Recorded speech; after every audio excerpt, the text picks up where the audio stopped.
Salut à tous, TikTok du soir, c'est un petit peu le bordel parce que j'ai enfin unboxé des colis. Donc j'ai reçu ce shuttle qu'on m'a envoyé en cadeau, ce qui est fort sympathique de la part de la personne qui me l'a envoyé. Ensuite, donc j'ai reçu tout ça en barrette de RAM ECC. Donc il y avait des lots de 2, donc de 2 gigas comme celle-ci. Donc j'en ai un peu plus de 32, alors que c'était un lot de 30.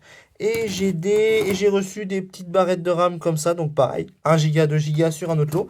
Donc j'ai toute cette truc-là en ECC. Et ce qu'ils avaient mis en ECC, c'était celle-ci. Donc voilà, donc c'est de la DDR2 tout à fait classique. Même s'il y a un E à côté, même si je me pose la question, mais c'est précisé. Ah oui, si, c'est précisé ECC juste à côté.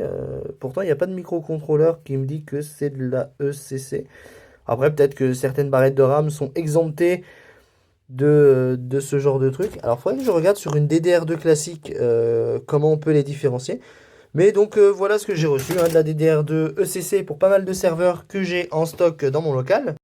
Et surtout, le gros du paquet, c'est cette carte graphique, une GT 730 en PCI X4 pour les serveurs, pour pouvoir les tester, parce que pour le coup, comme on avait vu dans le SC1430, je peux pas tester le ES1000, qui est trop faiblard et on peut pas faire vraiment grand chose avec. Donc je me suis dit, vu comme il y a le double processeur à l'intérieur, on va tester le double processeur avec une carte graphique de ce genre-là. Et si ça fonctionne bien, je devrais en recommander deux autres pour les deux autres serveurs que j'ai de chez HP. Donc là, pour le coup, on peut voir que c'est une carte graphique de chez HP.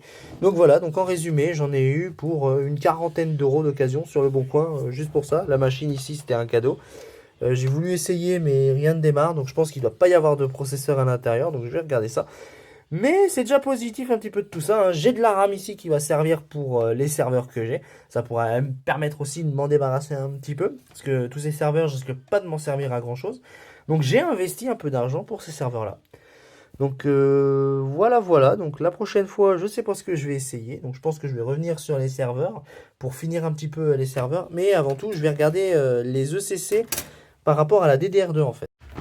Donc du coup, j'ai retrouvé de la DDR2 tout à fait classique, donc c'est précisé sur le côté ici. Alors, la mise au point, on s'en bat les couilles, donc voilà, c'est un petit peu représenté comme ça pour la DDR2. Donc là, on est 4200U. Tandis que si je prends, alors, on va rester sur du micron parce que c'est plus identifiable. Voilà, hein, ça me précise comme ça, 6400E, 1 Go, DDR2, 800 ECC. Donc, alors que c'est des barrettes qu'on met dans de la DDR2. Donc si on met hop là, côte à côte avec celle-ci. Donc on peut les mettre dans certaines cartes mères qui supportent le CC. Donc à voir si j'en ai une en stock. Donc ça pourrait me servir à beaucoup de choses.